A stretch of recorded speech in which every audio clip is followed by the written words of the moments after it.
Que pensez-vous des positions de l'Église en matière sexuelle, contraception, avortement, mariage des prêtres? Vous en parlez souvent d'un malentendu entre le christianisme et la sexualité. Ça veut dire quoi?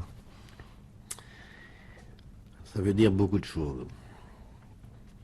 Ça veut dire que l'Église, vous savez, c'est pas du tout un jugement que je porte sur l'Église. J'ai toujours l'air de, il faut pas avoir l'air de mettre l'Église en vis-à-vis du monde.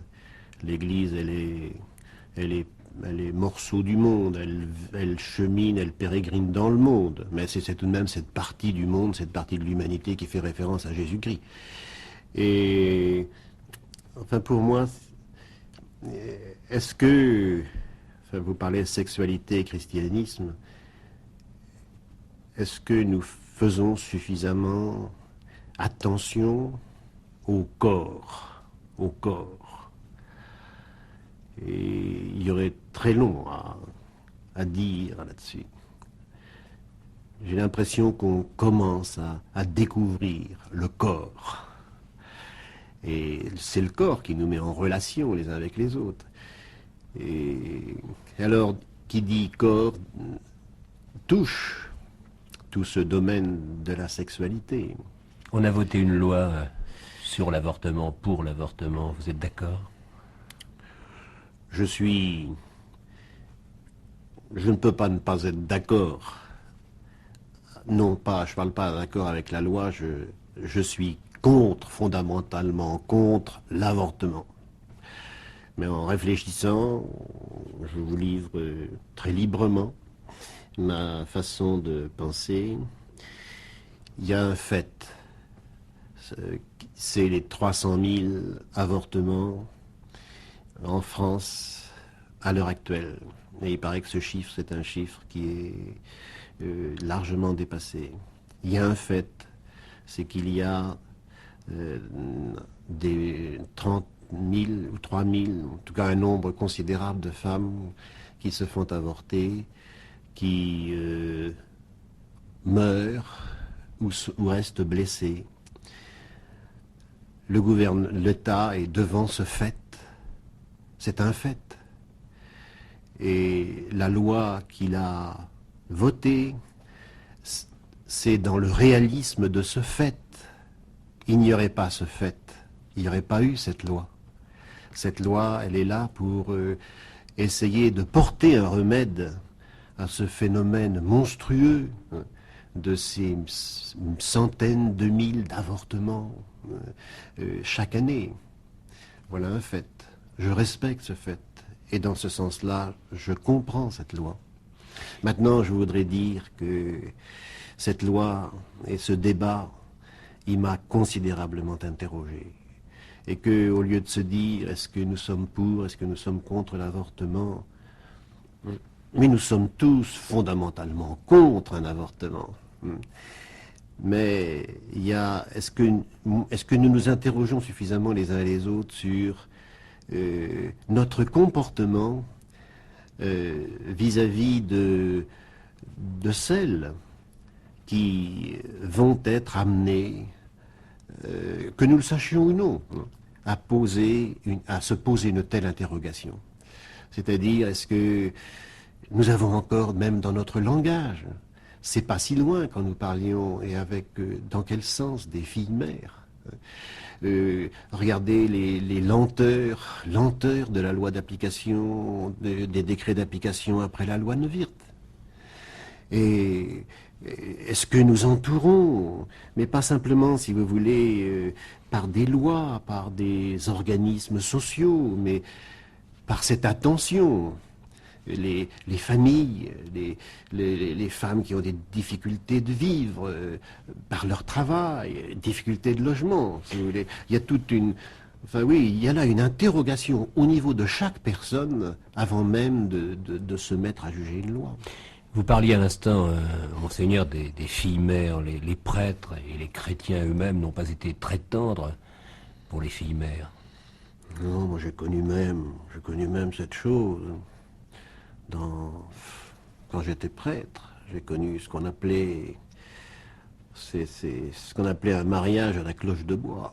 C'est-à-dire que quand une jeune fille attendait un enfant avant d'être mariée, et que c'était su, elle devait, nous étions dans un pays dit de chrétienté, elle était obligée de se marier à 6h, 6h30 du matin. Et à ce moment-là, ça paraissait comme un blâme public, non seulement vis-à-vis de cette fille, mais vis-à-vis de toute sa famille. C'était presque une infamie. Alors nous véhiculons tout cela. Bien sûr, tout ça, ça a évolué. J'ai peut-être tort même de ramener ce fait, mais enfin c'est même un passé que j'ai connu. Et c'est là où, personnellement, j'étais très heureux, profondément heureux de la façon dont, à Lourdes, nous avons parlé de cette question, en essayant d'être extrêmement attentifs à tant de situations dramatiques, de foyers qui après dans un déchirement terrible, peuvent, pour sauver la vie de leur foyer, se résoudre bien sûr à cet acte de mort, comme certains le disent, qu'est un avortement. Mais nous, Église, et moi, évêque, enfin, en tant que disciple de Jésus-Christ, quand je me trouve en face de personnes qui ont été amenées à poser cet acte, enfin, de quoi est-ce qu'ils ont besoin, ces gens-là, au sortir d'un cauchemar? Je pense au foyer chrétien. Les autres ne se poseront pas la question, si vous voulez, sous le même angle. Non pas que ça ne les traumatisera pas non plus, non pas que ça ne les interrogera pas non plus. Mais n'empêche qu'au niveau du chrétien, c'est sa foi même qui est là en cause. Et quand ils viennent me trouver au sortir d'un tel cauchemar, hein, de quoi ont-ils besoin? Sinon que je les aide à rencontrer Dieu.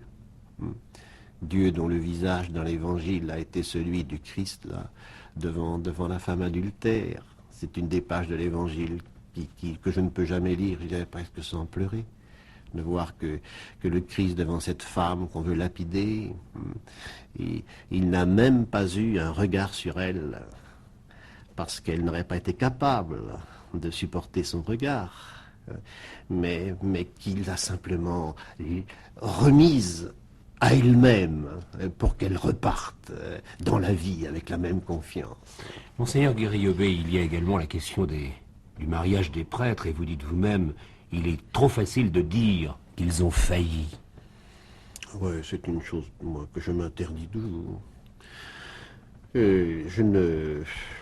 Ça, si vous touchez là, un des points les plus douloureux de ma vie d'évêque, parce que dans le diocèse d'Orléans, comme dans beaucoup d'autres diocèses, il y a des prêtres qui ont quitté le ministère, des prêtres qui se sont mariés, mais qui peut dire qu'ils ont failli? Ou alors je renverrai la question. S'ils ont failli, c'est-à-dire, faillir, ça veut dire quoi? Ça veut dire que leur foi n'a pas été suffisante pour les soutenir dans un moment difficile. Pourquoi est-ce que des prêtres, après 3-4 ans d'ordination, arrivent à ce que leur foi soit tellement fragile que devant un amour humain, il n'y ait rien, je dirais presque sur l'autre côté de la balance, du côté de leur ministère, qui puisse les aider à dépasser une épreuve, ou plutôt une rencontre, qui est le lot de tout homme normalement constitué. Mais un vrai prêtre doit être dans le célibat.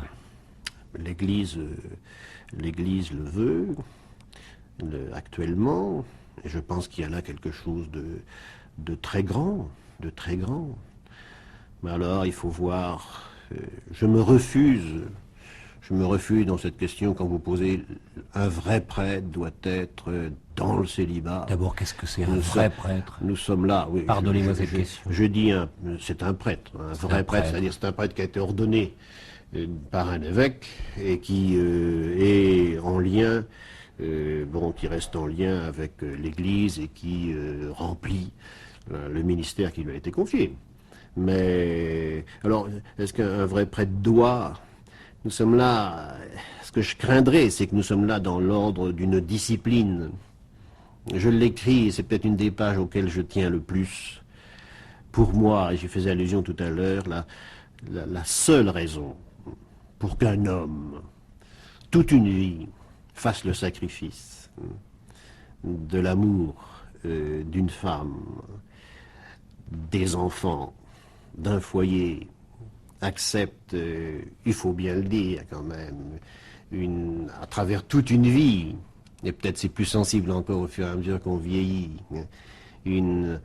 à la fois une Solitude. extraordinaire, mais aussi une étrange solitude, c'est que Jésus-Christ pour lui est une personne vivante.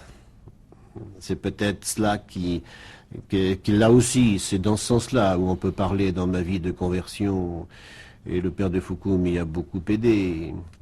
Pour moi, quand on me parle de Jésus-Christ, pour moi, Jésus-Christ est une personne vivante. C'est une personne présente. Il est mon ami. Et cette amitié fait le but de toute ma vie. Monseigneur Guiriobé, soyons tout à fait sincères. Vous êtes prêtre, vous êtes évêque, vous avez 63 ans.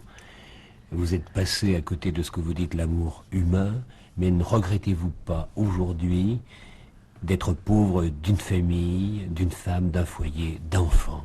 Je ne le regrette pas, mais c'est un sacrifice continuel, surtout dans des périodes de fête.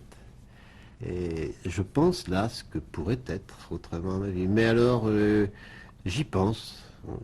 Mais aussi, ça m'a, si vous voulez, le fait qu'il n'y ait pas un foyer, qu'il n'y ait pas des enfants,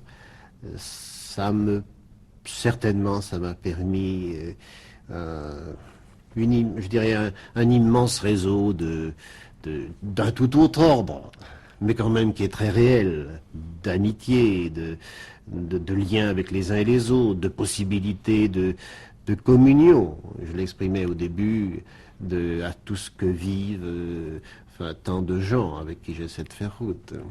Je crois que tout de même, Jésus-Christ, c'est pas simplement un ami qui va accaparer ma vie, mais en lui, et avec son regard, et avec son cœur, il y a une immensité qui peuple ma vie.